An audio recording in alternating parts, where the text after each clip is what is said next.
Sepertinya masih dalam perjalanan.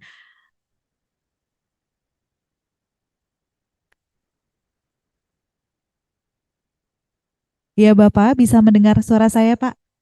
Oh, tidak mendengar suara saya.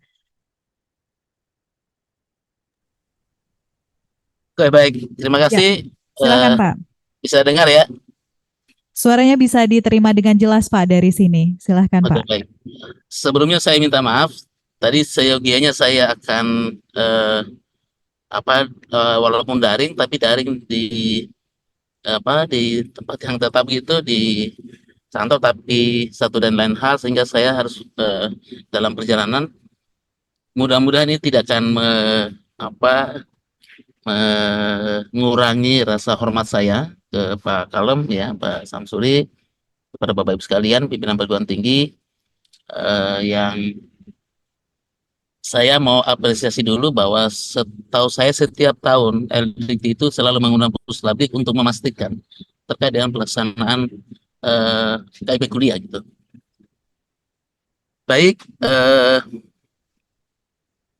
Bapak Ibu sekalian, yang saya hormati Pak Dr. Samsuri, Kepala LDKT Wilayah 4, yang saya hormati Bapak Ibu sekalian, pimpinan perguruan tinggi wilayah LDKT Wilayah 4, baik yang bergabung secara luring maupun secara daring. Makasih banyak sudah berkenan untuk mengundang kami tentunya di Puslabik ya pagi LDKT. Saya ingin langsung saja pada kebijakan KIP Kuliah tahun 2024. Mungkin nanti dibantu saya screen, mungkin Mas Andes. Pertama, dari sisi kebijakan, dari sisi regulasi, sampai hari ini belum ada perubahan terkait dengan regulasi KIP Kuliah. Kita tahu bersama bahwa KIP Kuliah itu regulasinya berdasarkan Permendikbud nomor 10 tahun 2020 terkait dengan program Indonesia Pintar. Yang berikutnya adalah Persesjen Kemendikbudristek nomor 13 tahun 2023 terkait petunjuk pelaksanaan program Indonesia Pintar pendidikan tinggi atau KIP Kuliah. Itu. Tadi sudah banyak sebetulnya yang dipaparkan oleh Pak Samsuri. Saya kok kira sudah dirangkum oleh apa yang disampaikan oleh Pak Kalem gitu.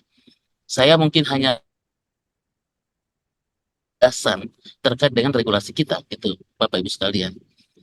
Mohon maaf Bapak Ibu sekalian, sampai saat ini LLT wilayah 4 masih menjadi jawara sebagai perguruan tinggi yang banyak aduannya dan juga perguruan tinggi banyak yang eh, dikenai sanksi, perguruan tinggi banyak yang direkomendasi oleh Itjen terkait dengan hasil auditnya, baik itu penghentian sementara terkait dengan masa ongoingnya ataupun rekomendasi terkait dengan tidak diberikan kuota pada tahun 2024.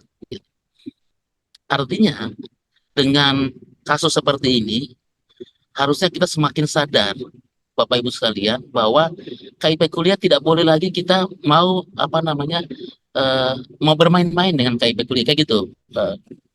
Artinya Bapak Ibu sekalian tidak boleh lagi tidak patuh dengan apa yang disebut dengan regulasi kita. Bapak Ibu sekalian pegang teguh yang disebut dengan persession itu. Bapak Ibu sekalian terkait dengan audit, misalnya Itjen melakukan audit, itu tidak ada satu audit pun materi audit yang dilakukan oleh Itjen itu tanpa berdasarkan persession, Bapak Ibu sekalian. Tidak ada. Tidak ada yang melenceng dari situ. Bapak Ibu sekalian, ketika diberikan rekomendasi oleh Itjen, itu sudah yakin pasti itu Bapak Ibu sekalian melanggar, pasti itu. Apa yang dilanggar? Persession pastinya. Contoh tadi Pak Kalem meng-highlight terkait dengan bagaimana Bapak Ibu sekalian masih menagihkan selisih biaya pendidikan itu. Padahal Bapak Ibu sekalian, sejak tahun 2020 Bapak Ibu sekalian itu menandatangani PKS bersama LLT yang menyatakan bahwa tidak akan memungut biaya apapun. Itu clear itu Bapak Ibu sekalian. Artinya kalau Bapak Ibu sekalian me, apa namanya memungut biaya itu ya salah. itu diperkuat dengan Bapak Ibu sekalian sudah menandatangani perjanjian kerjasama bahwa menyatakan sadar bahwa saya tidak akan memungut biaya apapun. Clear itu. Bapak Ibu sekalian, banyak temuan di LLDT itu, di PTS itu, Bapak Ibu sekalian, itu tadi mengembalikan. Apa yang dikembalikan? Karena itu tadi memungut biaya pendidikan. Yang berikut, apa yang dikembalikan? Dana biaya hidup penerima KIP kuliah. Lalu kemudian Bapak Ibu sekalian tarik gitu dengan berbagai macam alasan. Contoh misalnya alasannya adalah untuk biaya seminar lah atau biaya uji kompetensi lah gitu. Yang biaya-biaya itu misalnya adalah kalau misalnya sudah biaya yang kita sudah tanggung dengan KIP kuliah lalu kemudian Bapak Ibu sekalian tagih. Misalnya selisih biaya pendidikannya diambil dari biaya hidupnya supaya memudahkan untuk dibayar oleh anak-anak. Padahal itu biaya hidupnya untuk kehidupan dia gitu. Kalau Bapak Ibu sekalian sudah mengambil biaya hidupnya lalu untuk anak itu mau hidup pakai apa, Bapak Ibu sekalian? Ini orang miskin, Bapak Ibu sekalian. Tadi Pak Kalem sudah menyampaikan bahwa Bapak Ibu sekalian, KIP kuliah ini adalah bantuan kepada orang miskin. Itu saja dulu deh Bapak Ibu sekalian. Mari kita letakkan naluri kita pada persoalan bahwa KIP kuliah kita bantu orang miskin. Artinya, kalau hak-hak mahasiswa penerima KIP kuliah lalu Bapak Ibu sekalian ambil, itu sudah pasti dia tidak bisa mencukupi kehidupannya. Sudah pasti itu. Clear itu. Tidak usah lagi bahwa enggak Pak Muni dia mampu kok. Dia bisa bayar ke Pak Muni. Enggak kok Pak Muni dia sudah buat surat pernyataan bahwa dia bisa mampu, dia bersedia untuk membayar selisihnya. Bapak Ibu sekalian, ingat kalau ada anak KIP kuliah, ketika Bapak Ibu sekalian minta tagih selisih biaya pendidikan misalnya, dan dia bisa bayar, atau saat dia menagihkan selisih dan menyatakan bersedia dengan sadar dia buat surat pernyataan, atau tadi misalnya berbagi dengan temannya, ya padahal juga dilaporkan juga, walaupun ini sadar bahwa setuju tidak ada paksaan gitu. Tapi seperti saya oleh Pak Kalem, apakah Bapak Ibu sekalian bisa kontrol sampai di keluar ruangan lalu kemudian tidak melapor? Gitu. Jadi kalau saya ya udah deh, jangan nggak usah buat gerakan tambahan yang itu bisa melelahkan juga Bapak Ibu sekalian. Patuh saya sama regulasi. Nah kembali pada persoalan tadi itu sebetulnya. Artinya kalau ada anak yang dia bisa bayar selisihnya, itu berarti dia anak mampu. Kalau sudah seperti itu kejadiannya, maka pasti akan kita ditanya gitu, Pak Muni, di mana ketepatan sasarannya? Enggak tepat sasaran kok. Ya gimana? Anak KIP kuliah diambil biaya hidupnya, tapi dia bisa bayar gitu. Artinya orang tuanya punya kemampuan dong.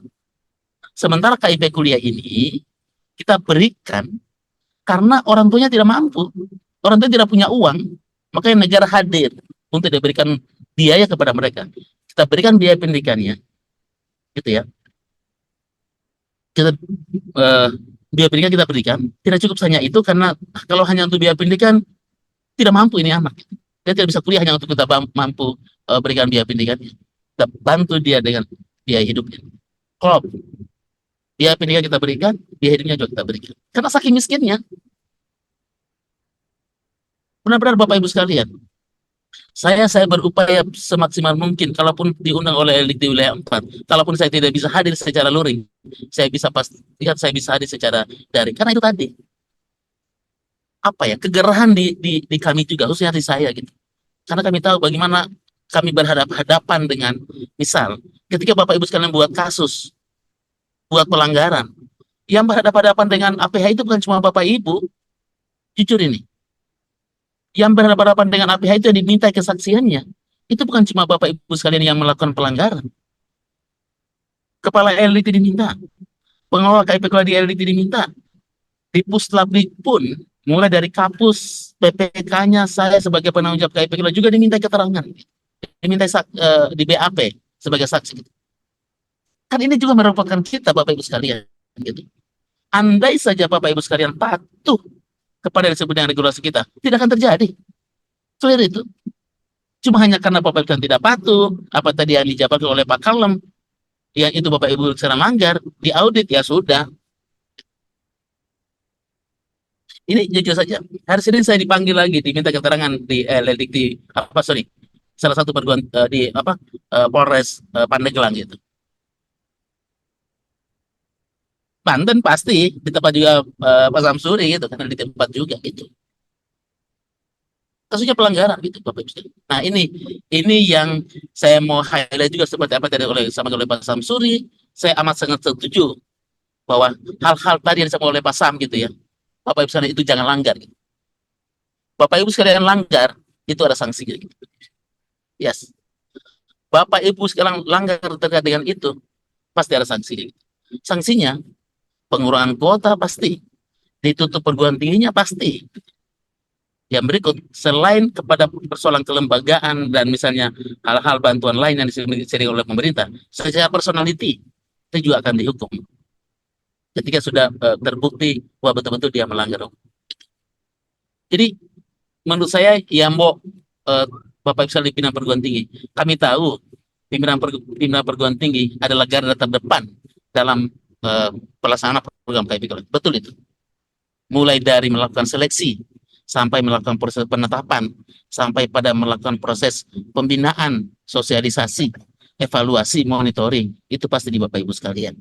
Tapi juga jangan lalu kemudian, walaupun ini misalnya berat, lalu kemudian, Pak Muni ini kan kami berat, Pak Muni kayak gitu-gitu. Ya sudah, makanya saya setuju dengan apa yang disampaikan oleh Pak Sam tadi itu. Ya Bapak Ibu sekalian harus menyatakan, bermohon, bersedia untuk menjadi itu tadi ada tuntutan gitu. Ada kewajiban dari Bapak Ibu sekalian ketika menjadi penyelenggara KIP kuliah. Jangan hanya kejar uangnya. Oh, kita dari KIP kuliah ini nanti kita dapatkan ini loh, kita dapatkan bantuan biaya pendidikan gratis dari pemerintah gitu. Kita akan setiap semester akan kita transferkan bantuan biaya pendidikannya anak-anak dengan KIP kuliah. Jangan hanya itunya yang dikejar gitu. Tadi persoalan tanggung jawab apa yang disebut dengan sesuai dengan persesen itu juga menjadi hal yang harus wajib dipatuhi oleh Bapak Ibu sekalian. Baik, Bapak Ibu sekalian, mungkin ada beberapa hal saja seperti yang tertera di paparan terkait dengan ketepatan sasaran. Bapak Ibu sekalian, di tahun 2023 kemarin, alhamdulillahnya terkait dengan ketepatan sasaran program KIP kuliah itu sudah agak jauh lebih baik dari tahun sebelumnya. Kalau tahun sebelumnya itu masih banyak menggunakan SKTM. Tahun ini yang ber-KIP, DTKS, dan BPKI itu sudah lebih besar daripada yang menggunakan SKTM. Gitu. Itu 39% yang menggunakan sekitar 40% lah yang SKTM, yang sisanya 60% itu yang itu tadi ber-KIP, DTKS, dan BPKI itu sudah data yang terdapat di sini. Maksudnya indikasi bahwa kualitas dari penerima KIP juga sudah semakin baik. Gitu. Pastikan betul bahwa dalam Bapak Ibu melakukan seleksi, prioritaskan sebagai apa yang diamankan oleh Persesjen. Apa yang menjadi prioritasnya? Ber-KIP waktu SMA-nya. Gitu. Itu prioritaskan dulu deh. Cek. Di sistem Bapak Ibu bisa ngecek apakah anak itu dia punya KIP atau tidak. Ada itu di sistem itu. Tidak usah bahwa anak dia klaim bahwa dia bawa kartunya, cek saja di sistem. Ingat Bapak Ibu sekalian, sistem kita sudah sistem terintegrasi. Ber-KIP waktu SMA kita sudah integrasikan dengan SIM, namanya SIM Pintar, Sistem Informasi Program Desa Pintar. Mau cek apakah anak itu adalah DTKS, kita sudah integrasikan dengan DTKS Kemensos melalui Pusdatin Kemendikbud. Mau cek apakah anak itu terdata dalam miskin ekstrim yang disebut dengan PPKE dan dia TC-nya bisa kelihatan di persyaratan kita masih desil 3, itu juga sudah kelihatan di sistem. Sudah tidak repot lagi Bapak Ibu sekalian. Yang repot itu ada Bapak Ibu sekalian tidak mau menjadikan SIM KIP kuliah, data di KIP kuliah menjadi data primer gitu. Hanya karena mungkin tetangganya, ponakannya kayak gitu. Ini padahal masih banyak prioritas-prioritas yang lain yang itu harus tetapkan sebagai penerima KIP kuliah. Itu tadi. Jadi saya ingatkan bahwa prioritas penerima KIP kuliah adalah ber-KIP waktu SMA-nya. Kalaupun dia tidak punya KIP, ya udah deh cek apakah dia terdata DTKS atau tidak. Oh, Pak Muni ternyata tidak ber-KIP juga tidak deh. Coba cek apakah dia masuk dalam miskin ekstrim. Maksimum desil 3. Itu prioritas. Tidak ada juga ternyata ketiganya tidak ada. Ya udah coba cek apakah anak itu dia anak dari panti asuhan atau tidak. Kalaupun juga tidak, keempat tadi itu juga tidak ada. Coba kita cek deh. Apakah anak itu dia orang tuanya berpenghasilan tidak lebih dari 4 juta. Kalaupun dia lebih dari 4 juta, maka kalau kita rata-ratakan dengan jumlah anggota keluarganya tidak lebih dari 750.000. Contoh misalnya, saya sering bilang, misalnya dia 5 juta nih, Kalau dia 5 juta, kan lebih dari 4 juta nih, nggak boleh. Ya, tapi dia itu udah anggota keluarganya. Ternyata anaknya 8, tambah bapak ibunya 10. Dibagi 10 kan berarti 500 ribu. Boleh, kondisi seperti. Tapi ingat, syarat berdasarkan penghasilan orang tua itu adalah syarat bagi orang miskin gitu. Jangan digeneralisasi ya, semua masyarakat yang punya penghasilan di bawah 4 juta lalu kemudian boleh gitu. Ini adalah kepada masyarakat yang miskin gitu. Ya sudah, masyarakat yang masuk kategori miskin, kalau masuk dia masuk dalam kelompok kategori miskin, penghasilan di bawah 4 juta, boleh gitu. Tapi miskin. Artinya anak miskin gitu ya, yang tidak punya KIP, anak miskin yang tidak dalam DTKS, anak miskin yang tidak terdaftar dalam miskin ekstrim, anak miskin yang tidak terdaftar dalam panti asuhan. Nah, anak-anak seperti ini mau tidak mau kita gunakan syarat yang tadi itu berdasarkan penghasilan orang tua. Tapi wajib hukumnya dia adalah miskin gitu. Jangan digeneralisasi semua penghasilan orang tuanya ya, Bapak Ibu sekalian gitu. Itu terkait dengan ketepatan sasaran. Next, next saja, next saja. Ini terkait, ini saya bikin next saja. Oke, next. Nah, terkait dengan pengelola Bapak Ibu sekalian. Ingat Bapak Ibu sekalian, di persejen kita itu sudah tegas menyatakan bahwa di perguruan tinggi itu wajib apa namanya ada pengelolanya gitu, Bapak Ibu sekalian. Ingat di PTS, coba next saja.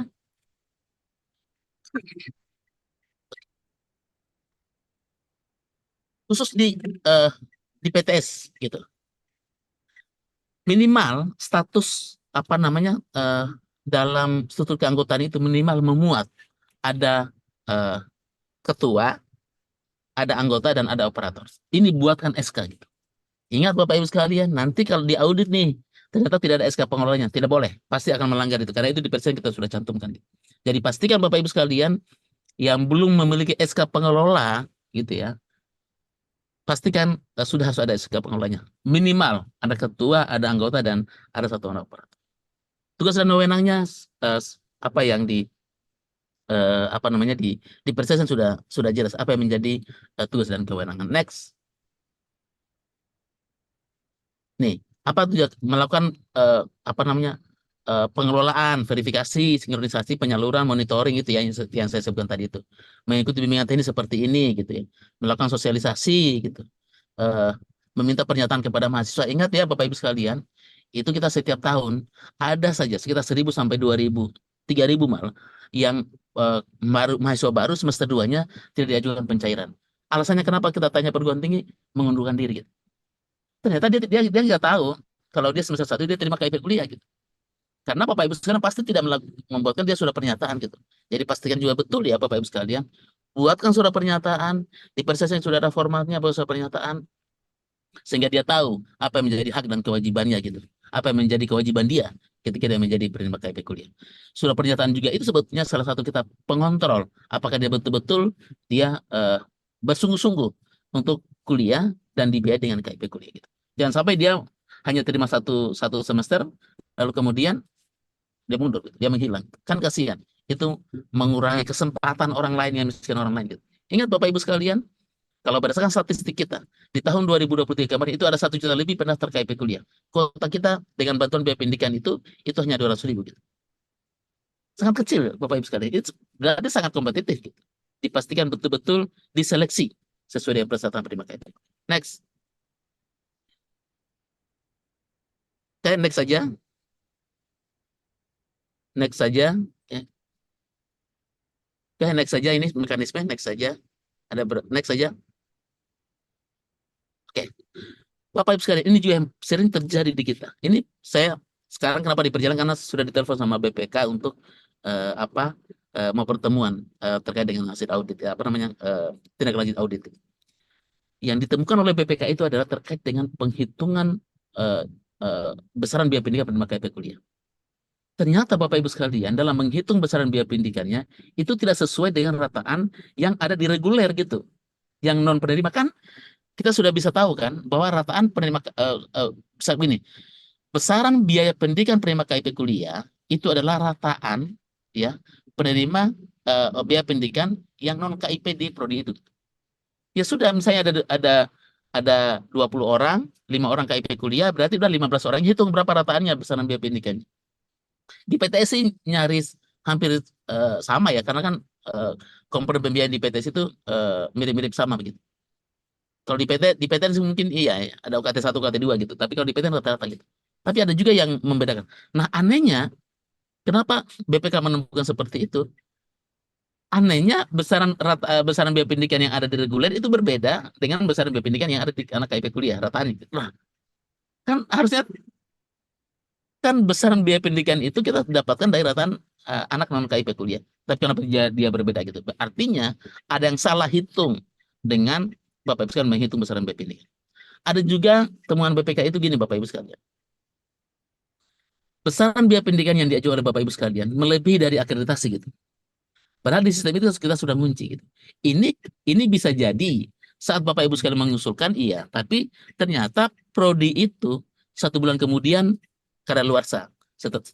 Jadi kalau dia kadaluarsa kan pasti dipendidik itu strip tuh. Nah, hal seperti itu terjadi dan BPK menemukan bahwa menentukan besaran biaya pendidikannya akreditasinya tidak sesuai gitu. Nah, ini juga perlu diperhatikan juga Bapak Ibu sekalian terkait dengan akreditasi perguruan tingginya. Apalagi di regulasi kita Bapak Ibu sekalian di tahun 2024 ini kita sudah sampaikan juga kepada LLDikti bahwa persyaratan penerima KIP kuliah terkait dengan syarat miskinnya, maka selain akreditasi prodi juga harus terakreditasi perguruan tingginya. Dan itu kita lihat di PDDikti itu. Nah, jadi ini warning juga nih kepada Bapak Ibu sekalian, pastikan ya perguruan tingginya sudah terakreditasi bukan hanya prodinya, tapi juga perguruan tingginya gitu. Lihat nih, nanti dilihat perguruan tingginya apakah masih kadaluarsa, apa sudah kadaluarsa atau belum, masih berlaku atau tidak, itu diperhatikan gitu. Kalaupun sudah kadaluarsa, pastikan ya sebelum Agustus itu sudah diajukan perpanjangan gitu. Randa waktu itu Pak Dir kelembagaan ya sudah menyatakan bahwa itu eh, di Agustus kalau dia tidak melakukan perpanjangan akreditasi maka perguruan tinggi itu bisa jadi akan ditutup. Jadi ini juga warning dan perhatian juga kepada Bapak Ibu sekalian. Next, next saja. Mungkin komponennya next saja. Mungkin hal teknis lain mungkin nanti next saja. Oke, kepada sanksi saja Mas Andes. Oke, back dulu, back dulu. Back tadi, back ada berapa saya mau highlight. Back lagi, back lagi. Jangan next dulu, back saja dulu. Kembali ya. Kembali dulu. Oke, next. Next, Mas. Next. Jangan back terus. Oke, stop. Bapak Ibu sekalian, banyak kita temukan di lapangan yang pada akhirnya juga ini dijadikan temuan dari Itjen. Bapak Ibu sekalian gini deh, terkait dengan komponen biaya pendidikan. Biaya pendidikan adalah biaya operasional yang terkait langsung dengan eh, proses pembelajaran di pada perguruan tinggi. Clear itu. Tidak usah debatable bahwa Pak ini kami prodi kesehatan mahal ini. Ya sudah. Mau mahal, ya mau murah, bahwa kita sudah definisi operasionalkan bahwa biaya pendidikan itu adalah biaya operasional pendidikan yang terkait langsung dengan proses pembelajaran. Bayangkan, mulai dari pendaftaran kita sampai dia yudisium, itu masuk include dalam komponen biaya pendidikan KIP kuliah. Clear? Hanya boleh adalah satu, biaya pendukung KKN. Biaya pendukung ya Bapak Ibu sekalian, jangan lagi dipelintir ini. Oh ternyata biaya KKN boleh tuh sekarang gitu. Kita boleh tagih tuh biaya KKN-nya, nggak boleh. Ini biaya pendukung gitu, ya. Yang berikut biaya asrama, biaya pondokan, biaya kegiatan pembelajaran dan penelitian secara mandiri, penelitian secara mandiri gitu. Bukan penelitian yang ada SKS yang sudah masuk dalam kurikulum lalu kemudian ditekan boleh, bukan. Ini penelitian secara mandiri gitu. Biaya wisuda, biaya jasa alma mater baju praktikum, biaya operasional, biaya personal atau biaya pribadi yang tidak terkait dengan proses pembelajaran. Itu. Hanya itu yang boleh ditagihkan. Kalau yang ya sudah, hanya komponen ini yang boleh ditagihkan Bapak Ibu sekalian. Di luar itu tidak boleh. Itu. Ini sorry, saya agak mau tekankan ini pada persoalan ini.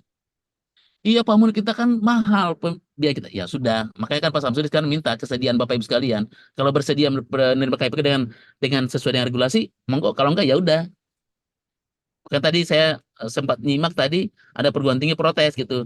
Pak kok kita nggak jadi penyelenggara gitu, nggak dapat kuota gitu. Ya karena tidak mengajukan kesediaan gitu. Karena memang Pak Samsudi saya sama sangat setuju. Ingin memastikan bahwa kepada perguruan tinggi yang ingin menyelenggarakan KIP betul-betul patuh kepada regulasi kita. Gitu. Tidak lagi alasan bahwa oh, Pak Sam kita kan prodinya C gitu. Prodi C itu hanya 2,4 juta. Kami UKT-nya, kami biaya pendidikan adalah 10 juta Pak Sam. Ya sudah, jangan terlalu paksakan. Ya paling tidak nanti ada kondisi-kondisi seperti dan Bapak Ibu sekalian menolak. Paling tidak nanti catatan saja Pak Samsudi pasti tentunya. Dan di Direktorat Pendidikan Tinggi tentunya gitu kan.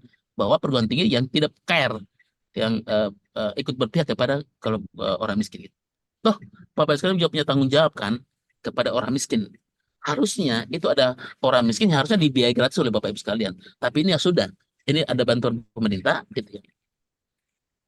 Seyogianya Bapak Ibu sekalian harusnya bantu dong orang miskin gitu. Kalau ini kan pemerintah sudah bantu nih, ya udah Bapak Ibu sekalian tanggung jawabnya adalah tinggal patuh pada regulasinya seperti apa, ya bantu mereka, bina mereka untuk bagaimana dia menjadi seorang anak miskin, apa namanya dia miskin posisinya, tapi dia bisa menjadi dia bisa mengenyam pendidikan tinggi sehingga dia bisa mendapatkan pekerjaan yang layak tentunya, dia bisa mengubah nasib keluarganya gitu ya, dari zona kemiskinan sehingga dia negara kita tidak lagi ya miskin gitu. Harusnya kontribusi KIP itu menyatakan bahwa eh, tidak lagi orang miskin. Itu ya. Next, mungkin di sanksi tadi, oh, Mas Andes, saya mau tegaskan di sanksi.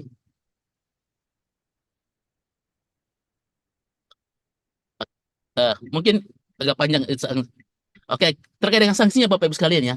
Itu tadi sanksi kita adalah ketika Bapak Ibu sekalian melanggar itu, maka kita akan kuota yang kita tidak akan berikan, eh, bisa jadi perguruan tinggi akan ditutup dan secara personal kalau ada yang melanggar dan itu masuk di APH itu pasti akan diproses secara hukum. Mungkin itu saya dari saya Mas Andes. Terima kasih banyak atas perhatiannya. Kalau ada hal kurang berkenan mungkin kita bisa berdiskusi mungkin atau nanti mungkin bisa dibantu oleh Mas Andes dan Mas Adis ya yang selalu berinteraksi dengan Bapak Ibu sekalian. Terima kasih. Saya amat sangat berharap ya Bapak Ibu sekalian pengelolaan KIP kuliah khususnya di LT 4 di tahun 2024 ini sudah jauh lebih baik. Terima kasih. Saya Iri. Assalamualaikum warahmatullahi wabarakatuh.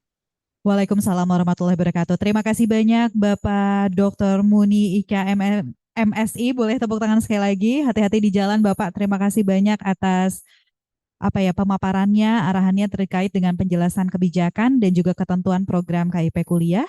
Terima kasih banyak Bapak.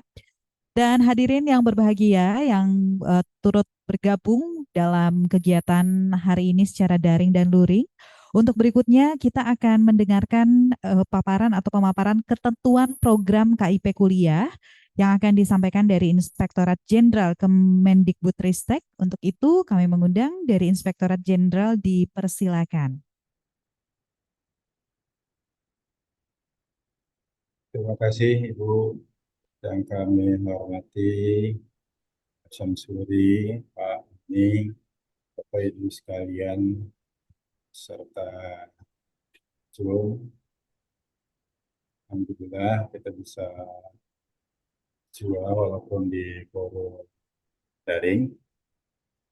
Untuk itu barangkali saya subscribe ya, Pak ya. Ya, baik, silakan Bapak.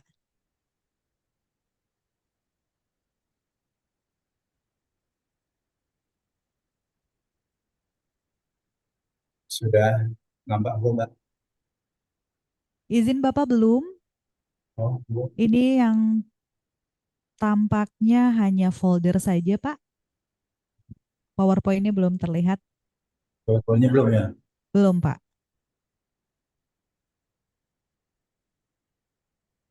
Mungkin di bawah ada logo PowerPoint, Pak. Di bawah itu mungkin bisa langsung dibuka saja.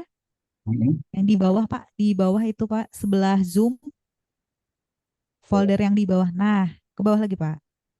Iya, itu mungkin bisa. Iya, Ya, silakan, Bapak. sudah. Sudah tampak, Pak. Terima kasih. Bapak Ibu sekalian terkait kegiatan ini. Baik, izin Bapak mungkin Ya, PowerPoint-nya bisa full screen di ada ke bawah Bapak ya. Mungkin saya bantu mm, di bagian bawah. Ya, iya, mungkin share bisa. ya, Sebentar Pak. Nanti kita sudah belum Pak, belum terlihat full gitu PowerPoint-nya. PowerPoint ya, Iya, PowerPoint-nya belum full. bisa dibantu nggak? Bisa dibantu oleh host Pak, sebentar. Terima kasih. Iya, mungkin bisa di Apa? accept dulu ya Pak. Kami minta untuk akses remote biar kami bisa membantu untuk full screen-nya Pak. Ya, Ya, silakan. sudah. Sudah, Coba. baik. Kita coba.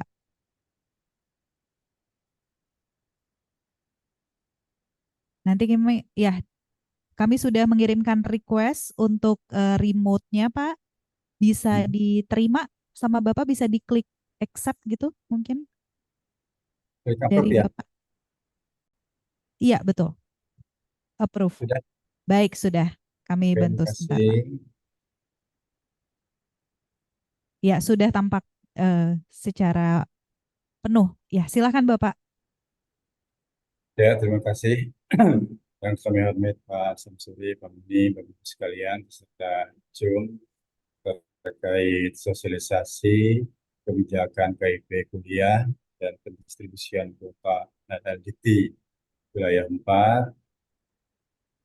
Apa yang sudah disampaikan oleh Pak Munir itu menjadi poin-poin yang harus menjadi perhatian ini secara saya sebagai narasumber nama saya Sumbono, kemudian pangkat Tenaga Jabatan Auditor Media dan Sutara 3, Dirjen Kemendikbudristek.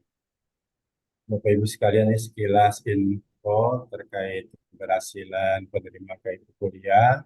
Mbak Ara ini anak tukang beca jadi wisudawan terbaik UNER Semarang.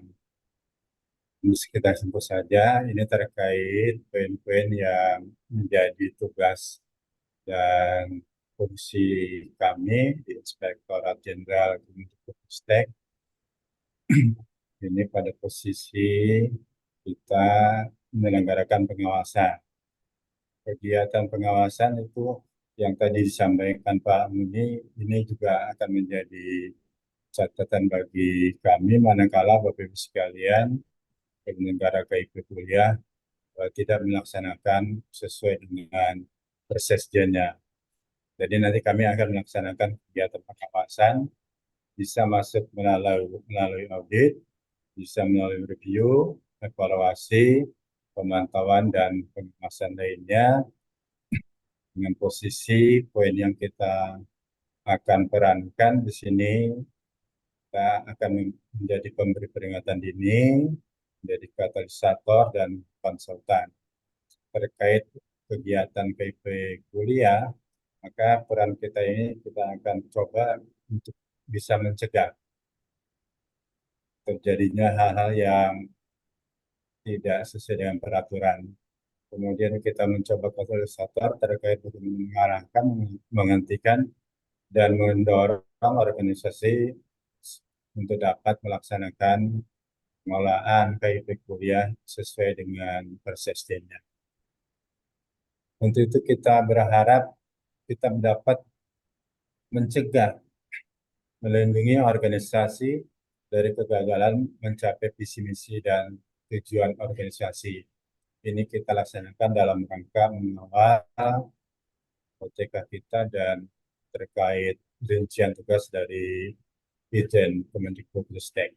Ini sekedar informasi. Kemudian mungkin tadi sudah disampaikan Pak Muni terkait pokok-pokok yang kita harapkan.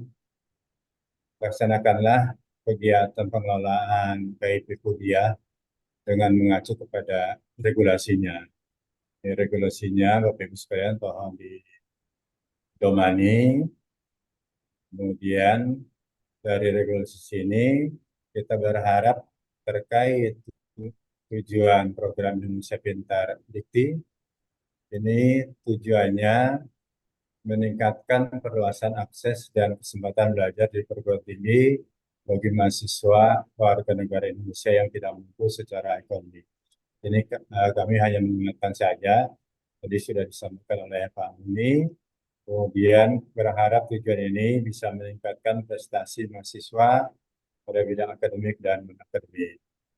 Kemudian tujuan yang ketiga, menjamin keberlangsungan studi mahasiswa yang berasal dari daerah terdepan, terluar, tertinggal, dan atau menempuh studi pada perguruan tinggi wilayah yang terkena dampak bencana alam maupun konflik sosial. Kemudian meningkatkan angka partisipasi kasar pendidikan tinggi. Ini menginginkan saja prinsip yang akan kami laksanakan terkait poin pemanfaatan dana bansos KIP. Ini prinsipnya, Bapak Ibu sekalian, para peserta sosialisasi, wabil khusus perguruan tinggi swasta, ini kita berharap efisiensi bisa betul-betul dilaksanakan. Harapannya dengan menggunakan dana dan daya yang ada untuk mencapai sasaran ditetapkan dalam waktu singkat, cepat, dan dapat dipertanggungjawabkan. Kemudian prinsip pemanfaatan efektif sesuai dengan kebutuhan yang telah ditetapkan dan dapat memberi manfaat yang sebesar-besarnya sesuai dengan sasaran yang ditetapkan. Kemudian prinsip yang ketiga, transparan, menjamin adanya keterbukaan yang memungkinkan masyarakat dapat mengetahui dan mendapatkan informasi mengenai KIP kuliah. Prinsip yang akan kami lihat akuntabel, apakah pelaksanaan kegiatan dapat dipertanggungjawabkan. Kemudian prinsip kelima, kepatutan, penjabaran dari program kegiatan dilaksanakan secara realistis dan proporsional. Kemudian prinsip yang keenam, manfaat, apakah program itu bermanfaat untuk mahasiswa khususnya dalam rangka meningkatkan kuliah dan meningkatkan daripada perguruan tinggi yang ada. Itu poin-poin sekilas info, mengingatkan seperti yang disampaikan Pak Muni. Ini terkait yang sudah Inspektorat Jenderal laksanakan, ini terkait program PP kuliah, kami turun dalam bentuk audit kinerja. Bahwa kita berharap dengan tujuan audit kinerja ini memperoleh keyakinan bahwa pelaksanaan program PP kuliah tepat sasaran, tepat jumlah, tepat waktu, dan tepat pertanggungjawaban serta berjalan secara efisien, efektif, transparan, akuntabel, patutan, dan manfaat sesuai dengan peraturan perundang-undangan yang berlaku. Ini tujuan Inspektorat Jenderal melihat program KIP untuk mendapatkan keyakinan. Kemudian ini sampel contoh saja bahwa sasaran audit kinerja program KIP yang kami laksanakan itu atas penyaluran KIP kuliah sebanyak 126 perguruan tinggi dengan jumlah responden yang menjadi sampel masing-masing perguruan tinggi sebanyak 10 mahasiswa. Ini kemarin sudah kami lakukan, kemudian kita mendapatkan catatan-catatan yang mudah-mudahan Bapak Ibu sekalian pengelola betul-betul menjadi perhatian terkait poin yang kami dapat dari aspek perencanaan, yaitu perguruan tinggi pelaksana program KIP kuliah tahun 2021-2022 belum membuat perhitungan usulan biaya pendidikan berdasarkan besaran rata-rata biaya pendidikan mahasiswa non KIP kuliah. Seperti tadi yang disampaikan oleh Pak Muni, ini harusnya antara yang sudah dihitung seperti ini, harusnya sesuai juga usulan yang disampaikan ke Puslapdik, sehingga tidak terjadi kelebihan transfer ke PTS. Nah, ini terjadi pada 24 perguruan tinggi. Jadi selain perhitungannya belum dibuat, juga belum membuat SPTJM, usulan besaran biaya pendidikan program KIP kuliah. Ya, tadi sudah disampaikan ini poinnya terjadi, ternyata seperti itu. Kemudian masalah yang lain terkait perencanaan, perguruan tinggi belum menetapkan standar minimum indeks prestasi kumulatif penerima KIP kuliah dan ditetapkan dengan surat keputusan rektor. Jadi masih ada yang belum menetapkan standar. Mudah-mudahan para peserta sosialisasi hari ini itu sudah menetapkan standar minimum indeks prestasi kumulatifnya atau IPK-nya.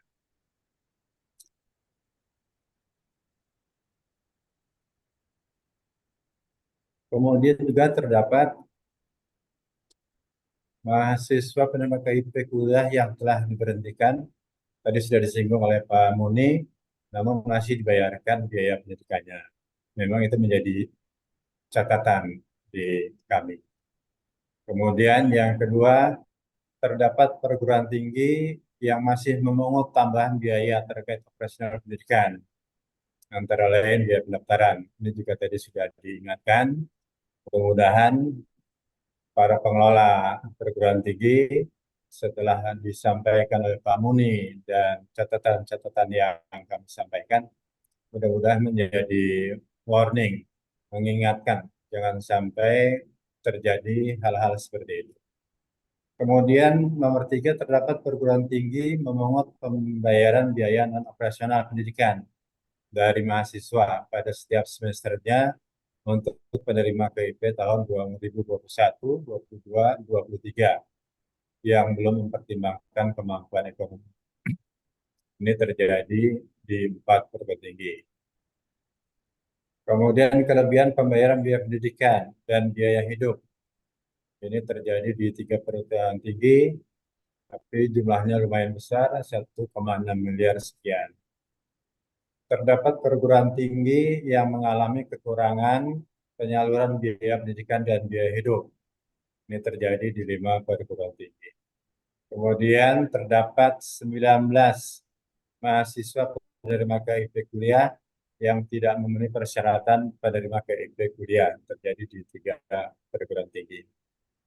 Kemudian terdapat biaya administrasi rekening yang dibebankan setiap bulan senilai 5.000 sampai 12.500 dan biaya admin kartu debit yang dibebankan setiap bulan senilai 2.500 sampai 5.000 oleh bank. Ini terjadi di 9 perguruan tinggi. Kemudian perguruan tinggi belum optimal dalam melakukan verifikasi dan validasi data penerima program PP Pendidikan Tinggi. Ini terjadi di 10 perguruan tinggi. Kemudian terdapat 841 mahasiswa penerima bantuan PP kuliah yang tidak memenuhi standar minimum IPK yang ditetapkan oleh perguruan tinggi. Jadi mohon perhatiannya terkait IPK ini disesuaikan dengan masing-masing perguruan tinggi. Jadi menjadi perhatian kalau tidak memenuhi standar ini harus ada perlakuan yang lainnya. Terjadi di 29 perguruan tinggi.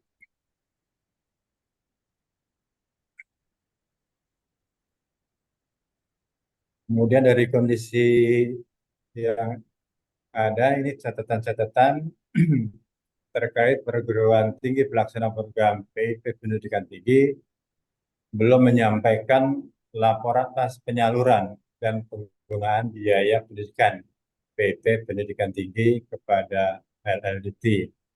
Jadi bisa Pak sudah meminta laporan ini dari tim pengelola LLDT 4. Kemudian perguruan tinggi pelaksana program PIP Dikti belum melakukan evaluasi setiap semester terhadap mahasiswa penerima PP Dikti yang mencakup kemampuan akademik, kemampuan ekonomi, dan kondisi penerima. Ini terjadi di 31 perguruan tinggi.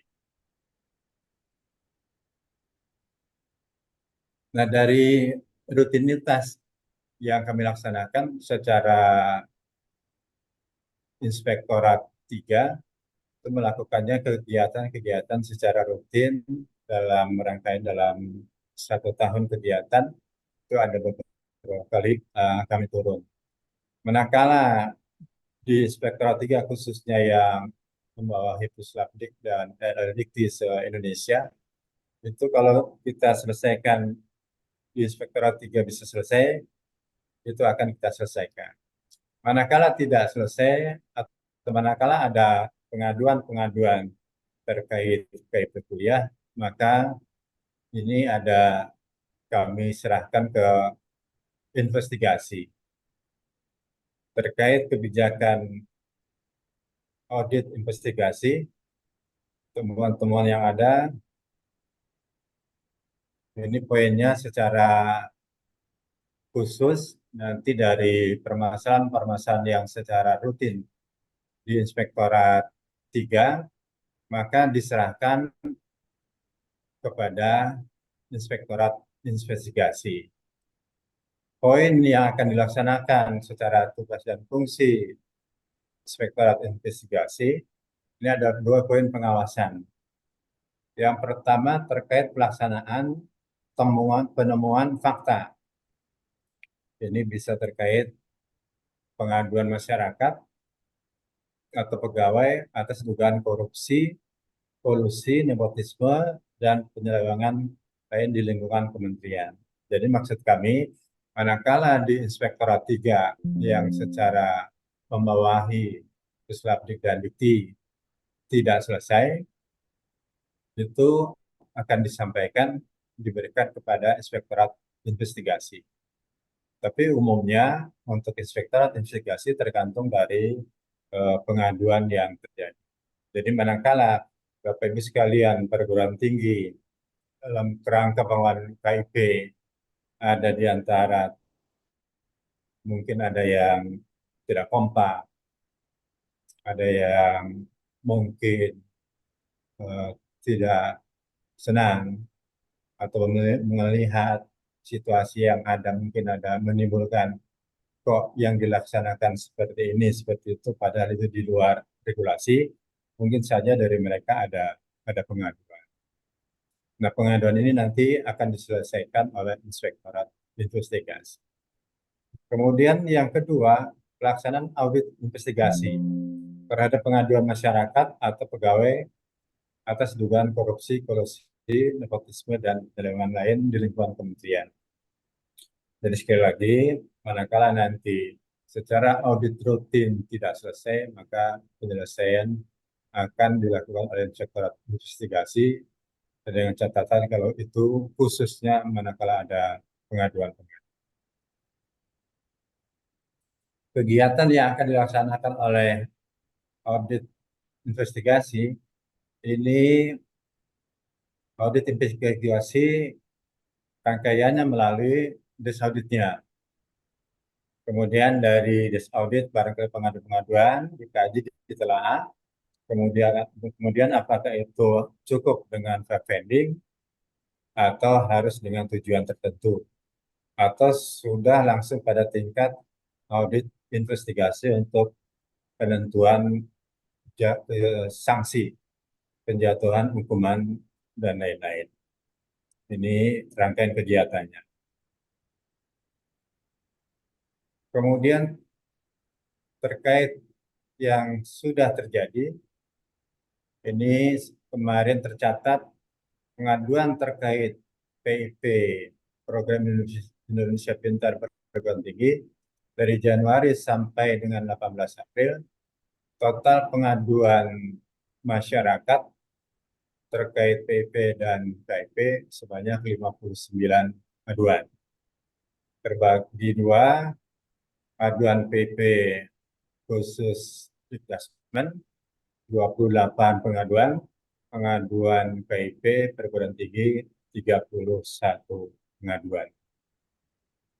Jadi mohon jadi perhatian, sekali lagi jangan sampai terjadi pengaduan-pengaduan yang merugikan perguruan tinggi manakala itu dilakukan di dalam lingkungan. Kalau di luar lingkungan, di masyarakat, mau tidak mau nanti pengaduan ini di Inspektorat Investigasi akan ditelaah. Sekali lagi, apakah cukup rekening, pengumpulan data, atau ada tujuan tertentu, atau langsung investigasi. Ini di tahun 2022, ini terkait penanganan, kami sudah turun 18 kali frekuensi audit, kemudian dari pengaduan dan lain-lain, 3 kasus dinaikkan ditangani oleh aparat penegak hukum, kemudian yang PIP 4.997 siswa bermasalah dengan nilai 57,7 miliar nilai penyaluran yang diaudit, kemudian sebanyak 13,2 miliar nilai temuan hasil audit. Jadi secara frekuensi ini yang sudah dilakukan. Kemudian secara pengaduan ini di sebelah kirinya ada 88% berasal dari perguruan tinggi atau program KIP.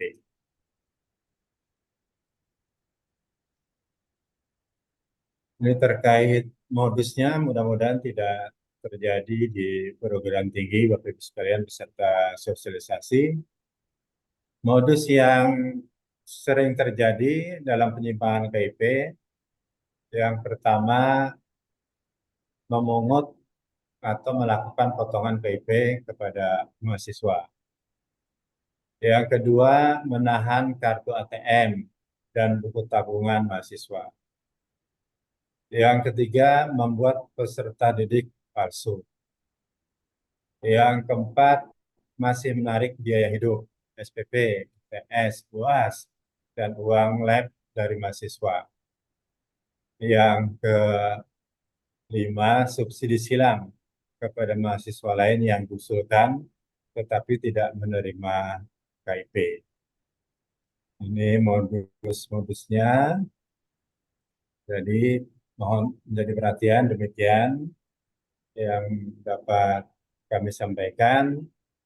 Jadi terkait pengelolaan KIP, kami berharap sekali betul-betul dilaksanakan dengan baik sesuai regulasinya.